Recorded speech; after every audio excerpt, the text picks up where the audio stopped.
بسم الله الرحمن الرحيم. معكم Monsieur Bouflous Abdel Fattah, maître assistant classe B à l'école normale supérieure de l'enseignement technologique de Skikda. Nous allons essayer maintenant d'aborder le chapitre 1 intitulé Propriétés des fluides du module hydraulique. Pour cela, nous avons dressé une table de matière pour ce chapitre. Dans cette table de matière, nous allons trouver les points suivants. Premièrement, nous avons les propriétés des fluides. Deuxièmement, nous avons la mécanique des fluides et l'hydraulique. Ensuite, la définition d'un fluide. Puis, les systèmes d'unités. Ensuite, les propriétés des fluides.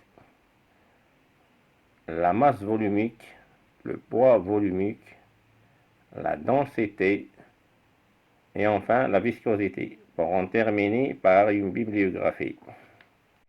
Avant d'aborder le sujet, nous avons commencé par l'introduction. L'hydraulique générale, c'est une partie de la mécanique des fluides qui concerne le comportement des fluides au repos ou au mouvement.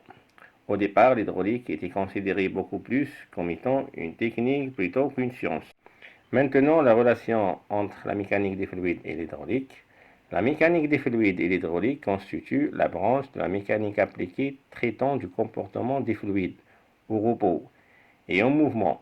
Dans l'établissement des principes de la mécanique des fluides, certaines propriétés des fluides jouent un rôle important, d'autres un rôle seulement mineur ou pas du rôle du tout.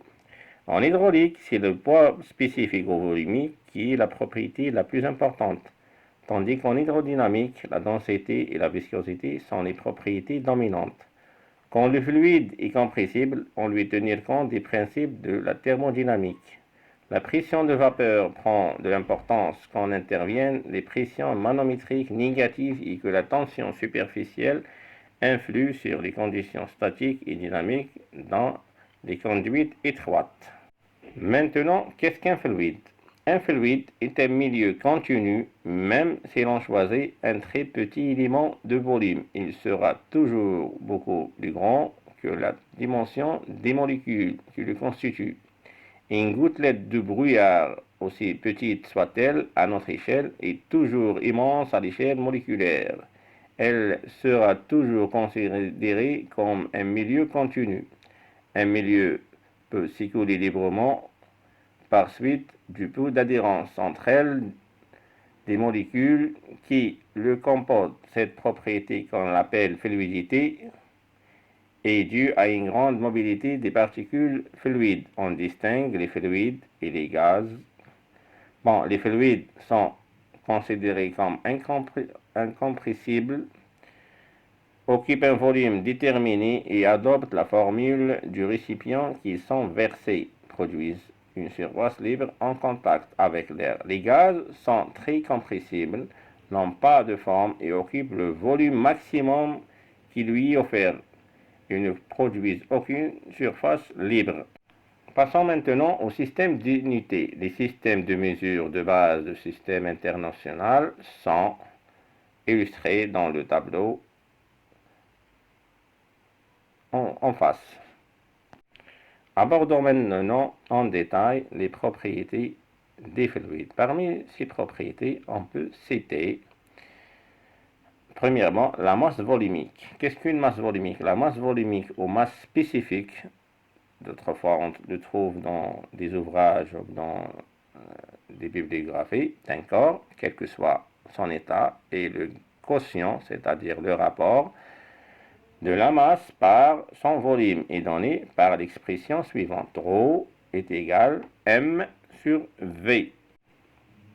Les liquides comme les huiles et les alcools ont une masse volumique inférieure à celle de l'eau, alors que la masse volumique du mercure est supérieure à celle de l'eau, tandis que la masse volumique du mercure est supérieure à celle de l'eau plutôt.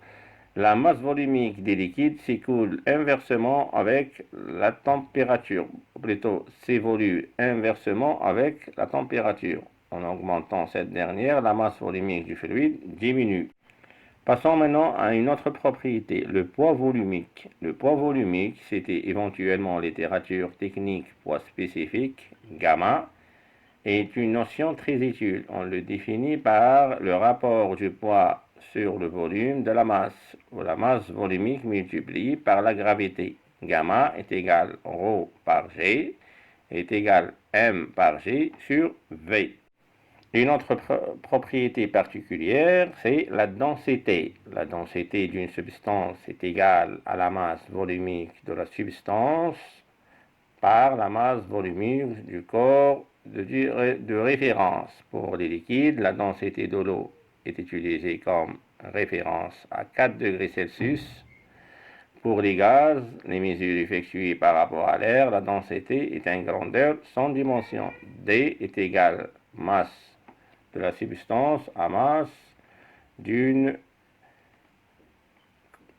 quantité, d'un volume d'eau plutôt, est égal ρ substance sur 1000. Remarque, la densité d'une substance est la même dans tous les systèmes d'unités. La masse volumique des fluides s'évolue inversement avec la température. En augmentant cette dernière, la masse volumique du fluide diminue. Une autre propriété également intéressante, c'est la viscosité. La viscosité d'un fluide est sa propriété de résister aux efforts tangentiels qui tendent à faire déplacer les couches liquides les unes par rapport aux autres. C'est une grandeur qui caractérise les frottements internes des fluides. Elle est due à l'interaction entre les molécules des fluides. Elle est caractérisée par la résistance d'un fluide à son écoulement. Nous distinguons deux types de viscosité. La première, c'est la viscosité dynamique. Sa formule est donnée par tau est égal F sur S est égal mu dV sur dy.